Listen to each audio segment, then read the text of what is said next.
Hey there, are you cold? Come over here next to the nice hellfire to warm yourself up, because today's video is going to introduce you where you are going, since you are procrastinating by watching these type of videos.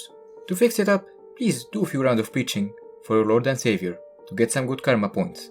Since we established that we are going to hell, it's only fair to know which one we might end up in, and for some extra hell points, I will be ranking each one of them on how welcoming it feels, and how great the experience is. Welcome to the Venatorium Review, Hell Edition. Zoroastrianism.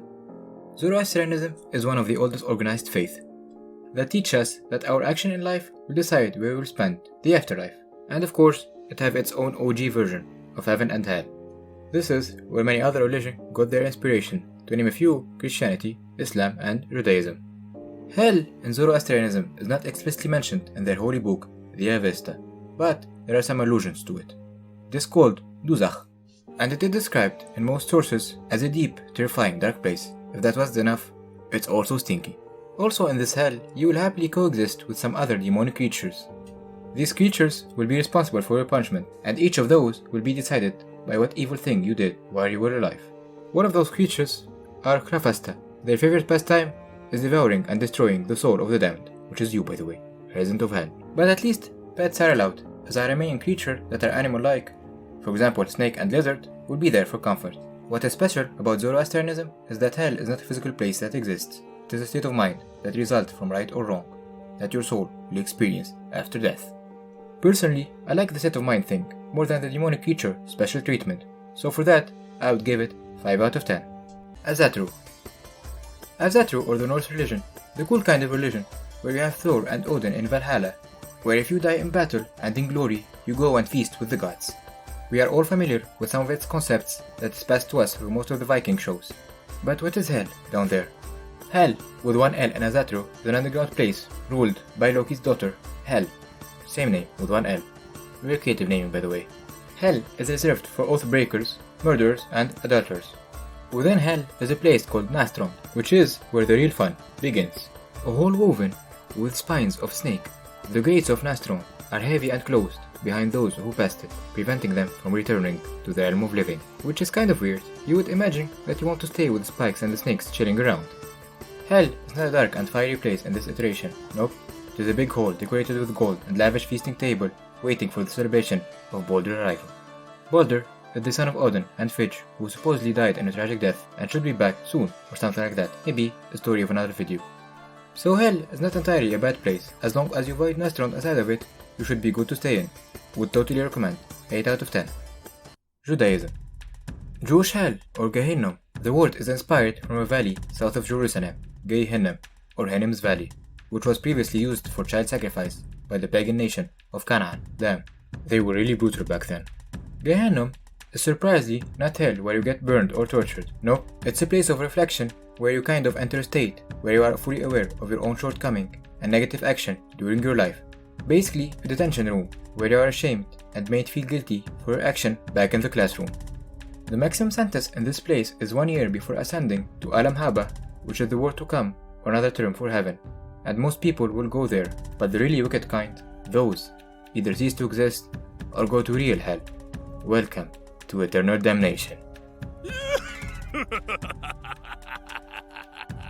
Eternal damnation for the wicked is not completely clear or stated in details, but there are some terms that describe it as a corruption pit, drowning mud, and destruction fireplace. That does not sound very fun, to be honest. Overall, this hell sounds promising, with self-reflection as the main punishment, a great place for TED talkers and motivational speakers. Best so far, 9 out of 10. Christianity. The Christian doctrine of hell derives mostly from the passages in the New Testament, and it is referenced by either of the 3 words Tartarus, Hades, or Gehenna. That's a trendy word that is stuck for ages. In Christianity, there are many variants of hell. When I say many, I mean many. But I'm going to try and keep it brief. In Catholic Church, it is a state of definitive self-exclusion from God. Basically, He blocked you, and it is an eternal place if you are not worthy after the last judgment, where you will be either rewarded or eternally punished in a hellish place burning where both the body and the soul are destroyed. There are many paintings that depict this kind of torture very neatly. Hell is an underworld place with infernal rivers that are flowing with lava, flaming lakes, perilous bridges, demon-infested pits, and thinking cesspools. and the torture described there is numerous. Basically, whatever you did while you were alive, there must be the appropriate treatment for that. Small examples: slanderers have their eye burned by hot irons, and blasphemers gets hanged by their tongue over a flaming lake of mire. Anyway, they say a picture is worth 1,000 words, so pause on any of the painting that I'm showing right now to embrace this kind of hell. Of course, what I described cannot be accurate with different versions of Christianity. For example, there are even some who says that hell is when the soul and body cease to exist for the wicked ones, and others are just resurrected with the second coming of Christ. Anyway, it's a terrible place, and I would give it 5 out of 10. Islam. Jahannam, kind of the same word as Jahannam, but in Arabic. As I said, a trendy word. In Islam, hell shares a lot of similarity with Christianity. Each thing you do has its own punishment. Also, hell or Jahannam in Islam have 7 layers. Each of them have their own gatekeeper, an angel that is not very friendly. A bad review there. Let's go through these 7 layers very quickly. Jahannam, for most sinful people, nothing major, it has the least heat of hell. It burns the flesh and each time it respawns for more pain. Al-Laza, which means blaze, is for people and jinn who did not believe in Allah, and the main punishment here is that fire will eat your organs internally and externally. Sakar, scorching fire. If you did not pray or offer food to the poor or talk in vain, here everything will burn, except your bones. Hutama, or crushing fire that will burn even your bones and you'll dry out. Jahim, which is a big piece of burning coal that is reserved for those who did not feed the poor and did not believe in Allah. Sa'ir or Sa'ir, which is well described. It has 300 burning castle with 300 hut. Each hut has 300 room with 300 type of penalties, a weird obsession with the number 300. Finally, Al-Hawiyah, which is the last level of Jahannam, which is the most painful one, and if anyone goes there, there will be no escape. These were the 7 layers of hell, and the way to get there is very creative. Over hell, there is a narrow bridge called the Sirat, which if you are a good boy, you will pass and go to heaven, but if you are a naughty boy, you will fall there. There is even a possibility, even if you fall and go to hell, you will pass some time there, and after retribution, you will get rescued and go into heaven, so do not lose hope. Overall, it's a very dark and hot place to be, with many layers and many types of punishment. The ability of getting rescued is nice. I would grant some points for that, but it has too many scary angels, and for that it loses points. Overall, I would give it 5 out of 10. Buddhism. In Devadutta Sutta, Buddha teaches about hell in vivid details. There are 5 or 6 realms of rebirth. Damn, I would expect that there would be 7, which is either pleasure or agony. One of these realms is hell. Not really hell to be exact, but basically a realm where you pay for your bad karma. The hell realm is called Naraka.